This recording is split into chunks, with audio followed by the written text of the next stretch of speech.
Hello to you all. I didn't think that I would be recording anything this week, in fact, because I've been going through what I can only really describe as the feeling of turbulence on a flight, but I know that God is the pilot. Everything felt as usual until I received some words in the middle of the night on Monday. It was actually 5 a.m. The words are, a heart awakening like no other, an opportunity to get mean, even. This one will be confusing, but will level things. Addiction. You will feel compelled to deal with certain things, matters of the heart. Temperatures will rise, fallacies will fall. It is what it is will take on a new meaning. Be calm, be compassionate. You are already these things. They are unwavering qualities of yours. Forget yourself and remember yourself. Replacing ego with reality. Make space to learn true knowing. Gracefully great you are. Begotten, not forsaken. When I saw those words, begotten, not forsaken, I started to wonder whether I've heard them before because they felt so familiar. Obviously, the word begotten feels familiar, and the word forsaken feels familiar, but not together. And besides the fact that I didn't actually fully understand what these words meant, let alone what they mean together. So when I woke up, I still felt okay when I finally got up on Monday morning. But since then, there's been this feeling of disconnection. Disconnection from, it's like disconnection from life. And even when I was in the shower today, I felt like how one would feel if they found themselves in the woods, but without the fear and without a worry around, whether there's food or water or all of that. So none of the worry and none of the fear, but in the woods. And I've been wondering what to make of all of this, and also when I keep going back to these words that I received, and addiction stood out to me quite a lot because I felt it only occurred to me about 20 minutes ago to look into this word. And there's a lot going on. I am only finding the words to share this now. In fact, I didn't record it. I wrote something else yesterday, a piece on redefining the twin flame, and I haven't shared it yet, and I will. What I've been feeling is almost a loss of the ability to just carry on, to just move forward. And it's only now, after really looking into these words, that I can feel my heart opening. There've been messages all week, things sending me back into the past to go and clean up a few things. The past of myself. Even relationships, everything, but not outwardly, very much inwardly. And also, I have felt, I've been berating myself, this thing that I say we should not do and spend too much time doing. But I've been berating myself for not having actioned certain things that Spirit has told me to. What I usually do when Spirit tells me to do something is that if I feel shaky about that decision, I mean, as if it's a decision, really. I suppose it is. But what I do is I ask Spirit to share that with me again, confirm it. And some of these decisions I've been sitting on are, from a 3D perspective, pretty serious ones. But ones that I'm aware that if I don't act on them, I am going to be seriously held back in terms of what I absolutely love doing. And so Spirit is guiding me to make space for the things that I love, make space for the things that are going to take me forward, make space for what I've been asking for years. I finally have the faith, the peace, and the ability to nurture this clarity of mind, clarity of heart. I'm finally in this place, but I haven't actioned these things that Spirit has directed me to. And so I've been berating myself for not actioning those things, because I somehow told myself that is why I am in the woods. That's why I'm experiencing turbulence. And now that I've gone back, it's now Wednesday evening here. Now that I've gone back to these words, it's as if I needed the few days to actually unpack what they say. A heart awakening like no other. And so this, to me, means it explains why this heart awakening doesn't just feel like my heart just burst wide open. This one feels like my heart is being held ransom, and I'm going to be pulled through this particular awakening slowly.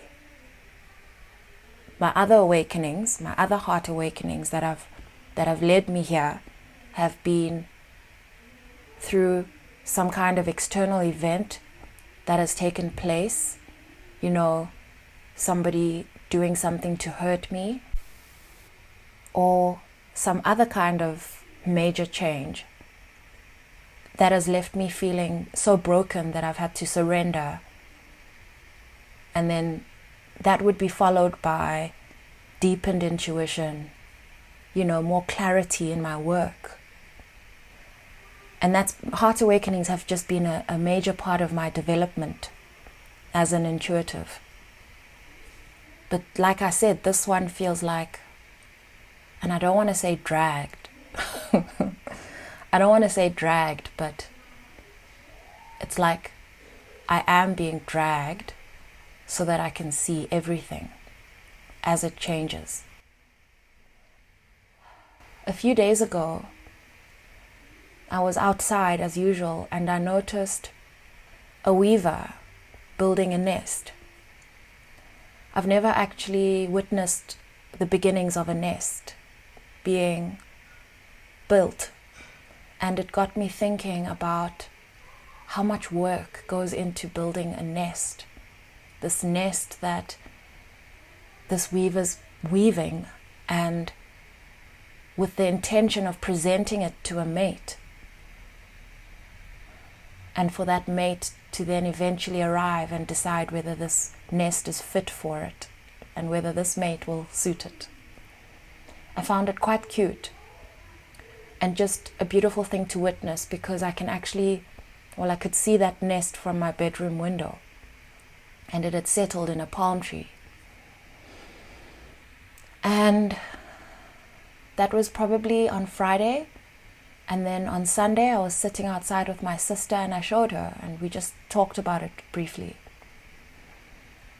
Laughed also about it, just the idea of even a man just building up this nest to see, and then the chick coming and deciding if it's if this mate will suit her, and I found it very sweet and watched it. And yesterday I took a walk just down the road, and I walked past a tree.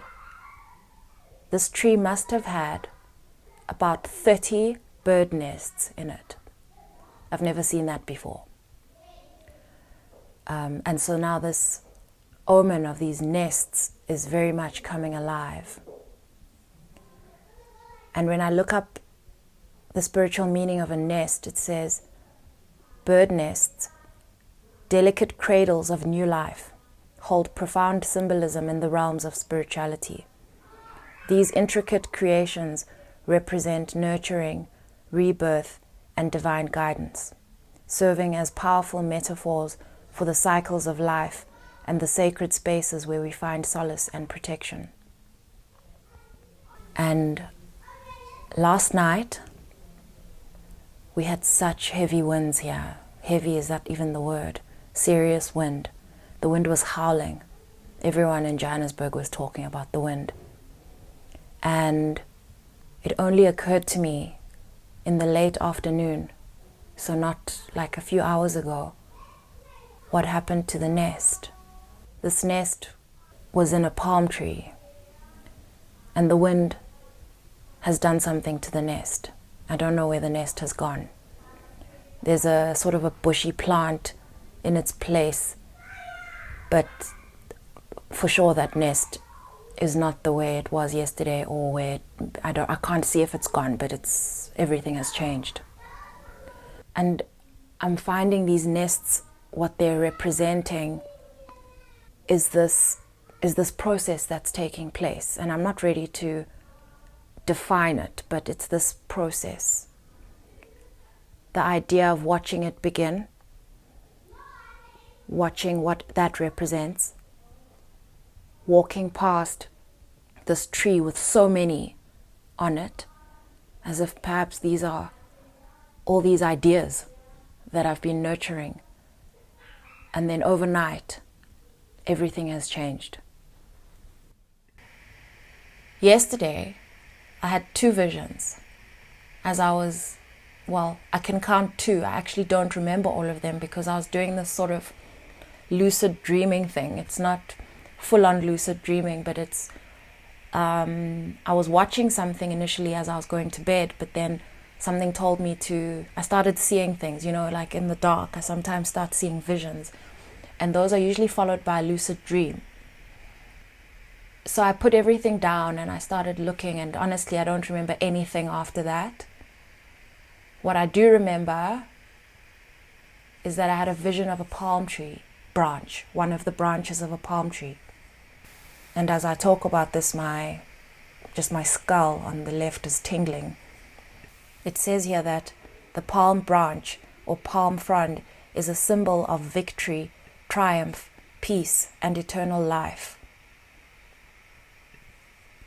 And this next one says, across eons and cultures, palm leaves symbolize victory with integrity, a meaning reinforced when we look skyward to see the leaves catch the wind. The Greeks bestowed palm leaves upon victorious Olympic athletes. When I looked this up a few days that day, I actually didn't get these meanings, but I can't find the original meaning that I first found. And when I consider victory, it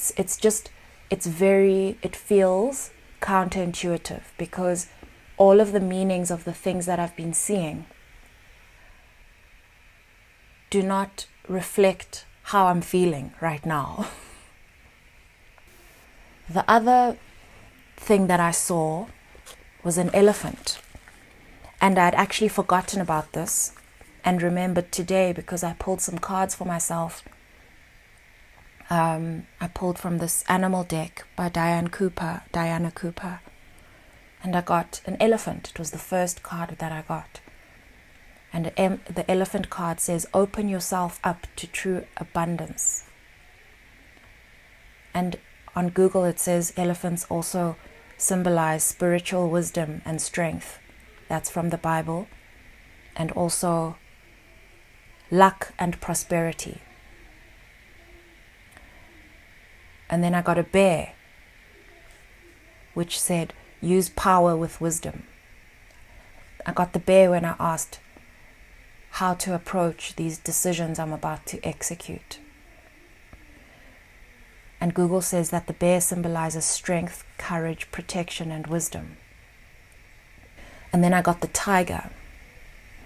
You know, the tiger's close to me because my maiden name is Tiger. And it says, accept your magnificence. And they say in the Chinese revered the tiger as a god, powerful, courageous, strong-willed, and this emphasizes feelings and survival instinct. And so what all these animals remind me of is that I have everything that I need. I have that survival instinct. I already know I'm safe. I already know what's ahead. I do. It's not that I know what it looks like, it's that I know that it's what I want. And it's that I know that it's there. And it's that I know exactly what's standing in the way. And it's that I know that this limbo that I'm in for a reason. For some reason, I also want to say a season.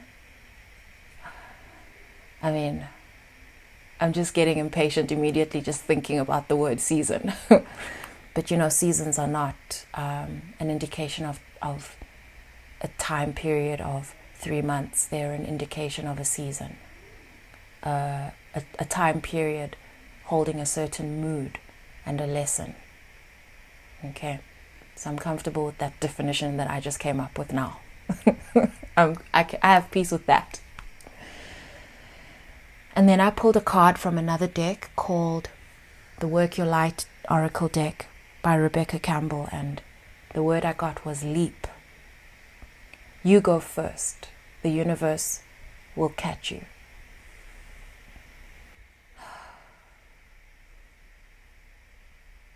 And then I pulled from the Moonology deck. You know, I was just pulling cards today because this is what one does in the dark. And I got the energy is gaining momentum. I got release negativity. And I got a new start is coming. And then I wrote these words. What is peril anyway when you are so safe?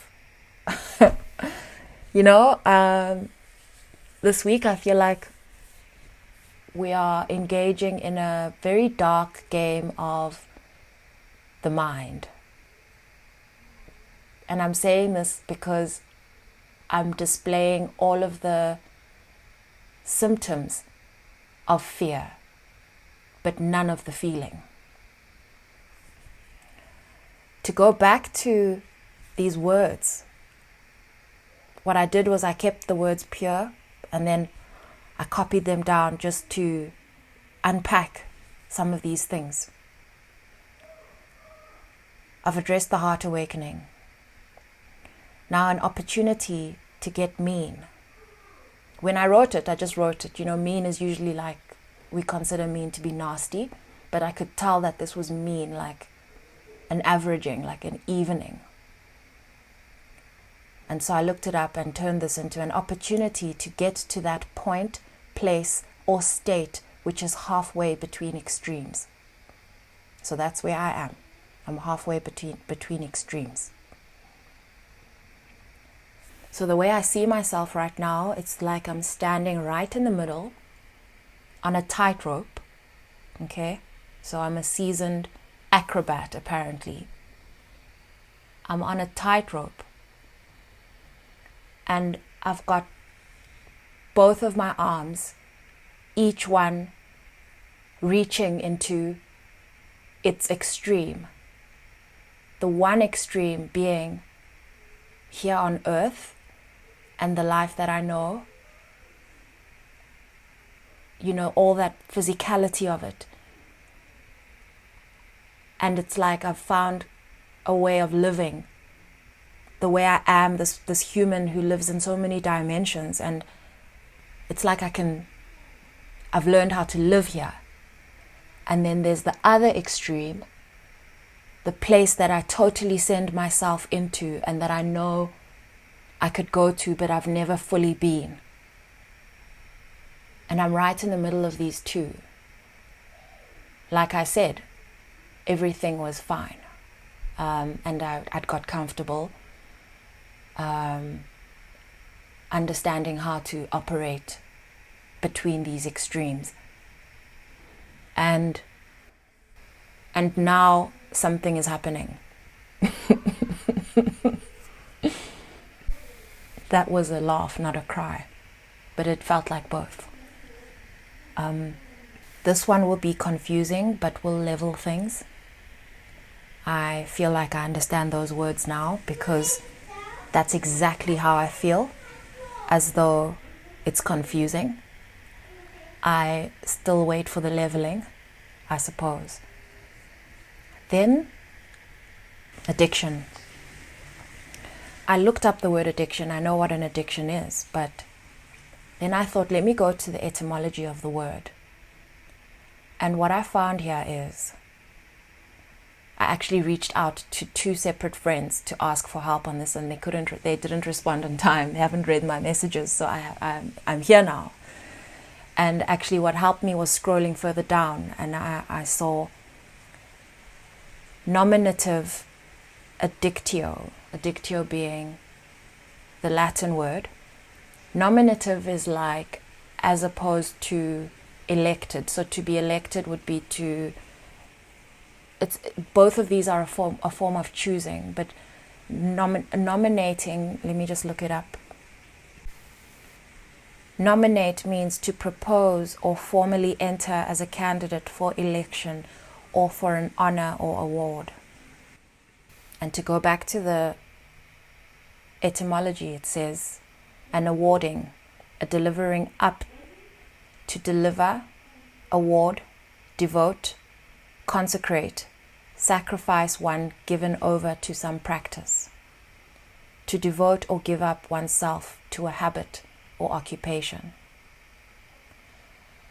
When I read this, I felt like I could vomit, to be honest. I'm sorry if that word triggers anyone, but that's how I felt. I didn't feel sick to my stomach. I felt like some energy was lifting out of my heart and needed to come out of my throat. It's at this point that I decided I'm going to share this with you. Because for me, that's what it represents, and also this is to be shared. It's not about perfection. It's rather about just being honest and truthful about what's happening. Is especially, please excuse all the noise that's happening. It's holidays, so my children are doing what children do. And yeah, so I was just saying that I didn't think I was going to come on to share this because it just feels like such a personal experience, especially when you don't have the words. When you don't have words, it's too difficult to express something. I just felt like I had enough to share, and because I know later on I'm going to struggle to go back to this, and I don't even know where I'm going. Sort of do, but don't. The next few words, I mean, I've left these all on the screen, but the next few words I feel are just definitely words of reassurance. And these ones, replacing ego with reality, I'm still doing the work to figure out where my ego is still in my way. And to make space for true knowing, I'm just reminded of the idea of not knowing. Socrates, he says, "The only thing I know is that I know nothing." And I am not quite sure that I know that. He actually says, and I am no quite sure that I know that. I have gone back to these words so many times over the last 6 months. And they're the only words that seem to ground me when I'm in this state of not knowing. The wisdom of knowing that I'm making room for more truth, for more wisdom, and to be a better version of myself, and to be able to channel better work. Whew. And as I was looking for this, I came across this prayer for becoming that I shared just this last week. It says, may my feet have courage, may my heart continue to feel, may my eyes unite as one, and may my mind allow me peace so that I may rest, expand, rise, and become. You know, they say be careful what you ask for. Because these words just came in and I shared them, not realizing the season I was walking into. And one of the scariest things for me actually hit me this morning. Because, you know, when I'm just at leisure, I watch a lot of content. And there are a few other intuitives that I follow. And in the last few days, I feel like I just dropped off their radar. You know, when you're generally connected to people and so you can listen to their readings, and I've found these grounding, and I've just been dropped off their radar. That has just felt like something else. You know, on this channel, I channel often for myself and for others, for you, and I mean it comes through my channel and I share it. This is the place where I share. But I'm walking this journey alongside others like me as well, many of which are on this channel, and others out there that may not even know my channel. And this has just been an awkward experience, because I suppose this is the nature of the woods. Which brings me to these words, the last ones, begotten, not forsaken. And when I break the meanings down, the word begotten, they use it to refer to one who comes, an example is Jesus, one who comes in human form from a father. So born into human form from a father, produced as offspring. To get by effort, find, acquire, attain, seize. Found, acquired, attained, and seized. And so for me, that explains begotten, in the sense that I have been found, I have been acquired, I have been attained, and I have been seized, which takes me back to those words around addiction, being a delivering up, to be sacrificed and to be devoted to some practice, to be given over to some practice, to a habit or occupation. So this is what is happening to me. I am begotten, not forsaken. Forsaken being abandoned or deserted. And so what is happening to me is that I have been seized. I have been attained. I am being delivered up.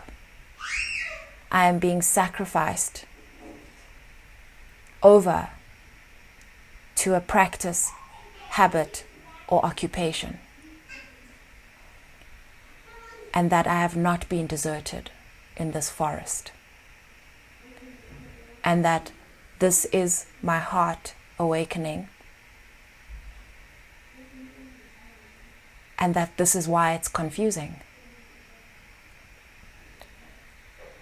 And all I can do now is allow things to be and to find my way back to peace. So that through peace, I can find this true knowing or become it. And so I want to thank you for even being this place for me to share this with. Because I promise you, this is a promise. There is no other place I can share these words with. And I have no doubt that anyone listening here will understand all of them. And I also have no doubt that I am not the only one. And so I'm sharing this with you with an extremely open and raw heart that doesn't know, that cannot say when next I'll be back, nor can I say what I'll be back with. And that while this feels this way now, I certainly look forward to it. But one thing that has definitely held me back and slowed this down even more is feeling like I need to show up. And so I need to release that, because I know that releasing that will minimize the time required. And yesterday, some words from the Anglican prayer book came to me, and it was repeating in my head, through me. The bread which we break, is it not a sharing of the body of Christ? We who are many are one body, for we all partake of the one bread. Jesus, Lamb of God, have mercy on us. Jesus, bearer of our sins, have mercy on us. Jesus, Redeemer of the world, give us your peace. And without unpacking these words here, what I got from this was that we are in this together. This is a shared experience, all of it. And so I can come here. And it was really special because this prayer book still has, my mom uses it, but my dad used to use it a lot. And as I was flipping through looking at it, I had the opportunity to read some of his notes in his handwriting, which was quite special. I'm sending you all so much love, and to whoever's listening who is experiencing this, I see you. And we are not alone. And I love you all. And thank you.